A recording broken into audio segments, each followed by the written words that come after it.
ഗുരു meet Mastan. Shahbaz ഈ അടുത്തു വന്ന വർക്കുകളിൽ മികച്ചതെന്ന് തോന്നിയ വർക്കാണ് ഗുരു മീറ്റ് മസ്താൻ. ഭ്രാന്തായാൽ എന്ത് സുഖം എന്ന പാട്ടിനെക്കുറിച്ച് വീഡിയോ ചെയ്തതിനു ശേഷം നിരവധി പേർ ഈ പാട്ടിൻ്റെ ആസ്വാദനം ചെയ്യാമോ എന്ന് ചോദിച്ചിരുന്നു. ഇന്ന് നമ്മൾ ചർച്ച ചെയ്യുന്നത് ഗുരു മീറ്റ് മസ്താൻ എന്ന പാട്ടിനെക്കുറിച്ചാണ്. വീഡിയോയിലേക്ക് എല്ലാവർക്കും സ്വാഗതം. ഗുരു മീറ്റ് മസ്താൻ, ആ പേരിൽ തന്നെ പലർക്കും കൗതുകം തോന്നിക്കാണും. രണ്ട് സാംസ്കാരിക ചിഹ്നങ്ങൾ പേറുന്ന പേരാണ് ഗുരു മീറ്റ് മസ്താൻ എന്നത്. ഗുരു എന്നത് ഹിന്ദു ആധ്യാത്മിക അടയാളമായും മസ്താൻ എന്നത് മുസ്ലിം ആധ്യാത്മിക അഥവാ സൂഫി അടയാളമായും നമുക്ക് കാണാവുന്നതാണ്. രണ്ട് ആധ്യാത്മിക വഴികളുടെ കൂടിച്ചേരലിനെ സൂചിപ്പിക്കുന്നുണ്ട് ഗുരു മീറ്റ് മസ്താൻ എന്ന പേര്. ആ രണ്ട് വഴികളെ സൂചിപ്പിക്കുന്ന പേരാണെങ്കിലും ഇവിടെ കൃത്യമായി രണ്ടാളുകളെ കുറിക്കുന്നുണ്ട്. ഒന്ന് കേരള നവോത്ഥാന നായകനായ ശ്രീ നാരായണ ഗുരു, രണ്ട് ഇച്ചമസ്താൻ എന്നറിയപ്പെടുന്ന അബ്ദുൽ ഖാദിർ എന്ന സൂഫി സന്യാസി.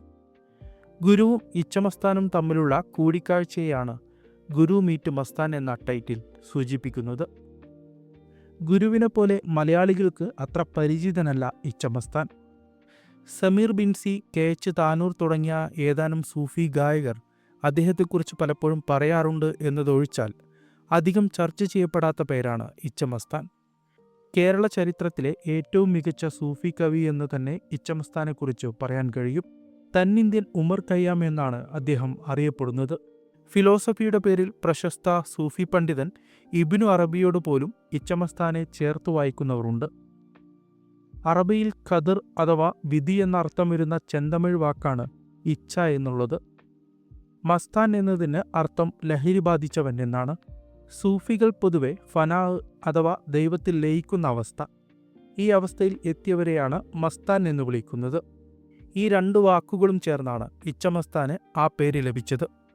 ഇച്ചമസ്താൻ്റെ ജീവിതത്തിലെ പ്രധാന നാഴികക്കല്ലാണ് അദ്ദേഹം ശ്രീനാരായണ ഗുരുവിനെ കണ്ടത്. 1907 കണ്ണൂരിലെ തലശ്ശേരിയിൽ വെച്ചാണ് ഗുരുവും മസ്താനും ആദ്യമായി കണ്ടുമുട്ടിയതെന്ന് പറയപ്പെടുന്നു. വളരെ അഗാധമായ സൗഹൃദം ഇരുവർക്കുമിടയിൽ ഉണ്ടായിരുന്നതായി ചരിത്രം പറയുന്നു. ആധ്യാത്മിക വിഷയങ്ങളിൽ രണ്ടു പേർക്കുമിടയിൽ കൊടുക്കൽ വാങ്ങലുകൾ ഉണ്ടായിരുന്നതായും പറയപ്പെടുന്നുണ്ട്. 1907 തുടങ്ങിയ സൗഹൃദം ഗുരു മരണപ്പെടുന്ന 1928 വരെ തുടർന്നെന്നും ചരിത്രം പറയുന്നു. ഇച്ചമസ്താനെക്കുറിച്ച് കൂടുതൽ അറിയാൻ താല്പര്യമുള്ളവർക്ക് സലാഹുദ്ദീൻ അയ്യൂബി എഴുതിയ ഇച്ചമസ്താൻ എന്ന പുസ്തകം സജസ്റ്റ് ചെയ്യുന്നു. അപ്പോൾ നമുക്ക് പാട്ടിലേക്ക് പോകാം.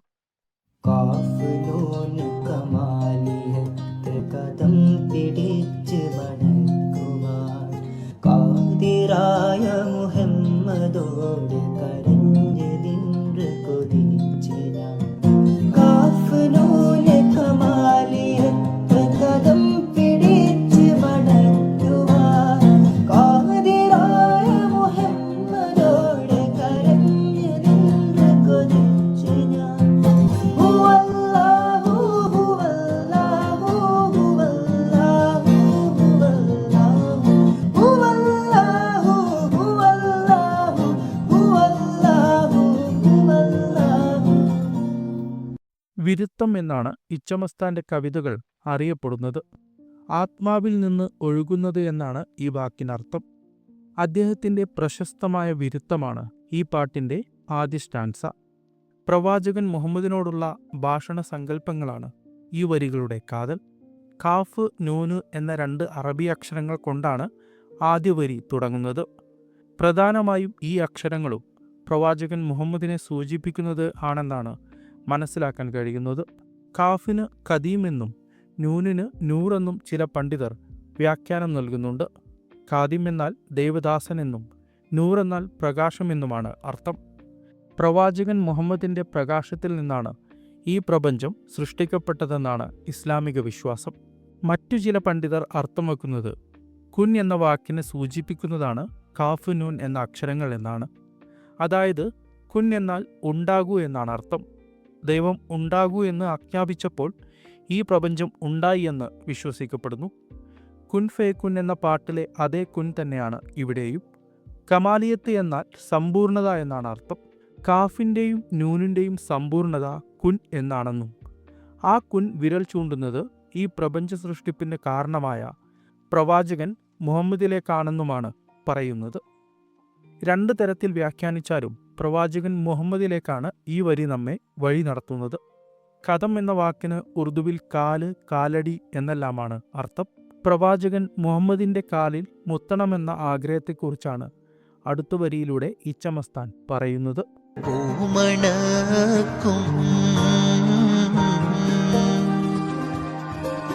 ഉഴലാളകം പോകുമാ കോമളമേനി കണ്ട് ആട് പാമ്പേ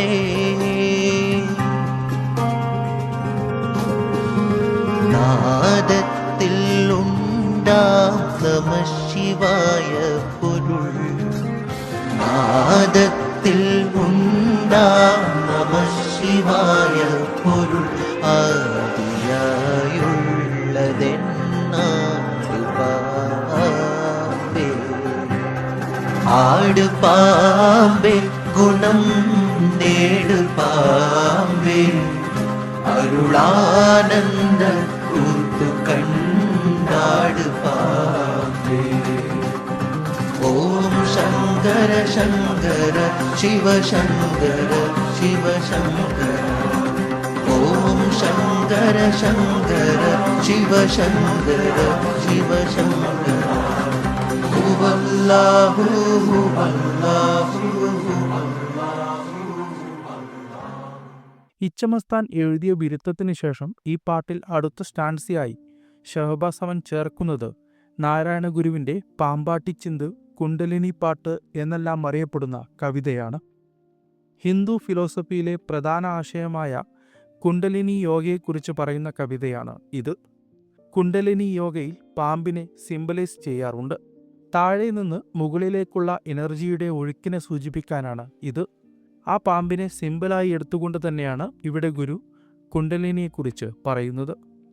ഈ വരികൾക്ക് ശേഷം ഷഹബാസ് അടുത്ത സ്റ്റാൻസയിലൂടെ വീണ്ടും ഇച്ചമസ്താനിലേക്ക് വരുന്നുണ്ട്, പിന്നെ വീണ്ടും ഗുരുവിലേക്കും. ഇടയിൽ ഹൂവല്ലാവു, ശിവശങ്കര എന്നീ നാദങ്ങൾ ഇടകലർന്നു വരുന്നുണ്ട്. എത്ര സുന്ദരമായാണ് ഷഹബാസ് ഗുരു മീറ്റ് മസ്താൻ എന്ന പേരിനെ അന്വർത്ഥമാക്കുന്നത്. ഈ വീഡിയോ ഇവിടെ അവസാനിപ്പിക്കുന്നു. വീഡിയോ ഇഷ്ടപ്പെട്ടാൽ തീർച്ചയായും ലൈക്ക് ചെയ്യുക. ഇത്തരം കോണ്ടന്റുകൾ ഇഷ്ടമുള്ളവർക്ക് ഷെയർ ചെയ്യുക. ആദ്യമായാണ് ഈ ചാനൽ കാണുന്നത് എങ്കിൽ മറ്റുള്ള വീഡിയോസും കണ്ടു നോക്കുക. ചാനൽ സബ്സ്ക്രൈബ് ചെയ്യുക. നന്ദി.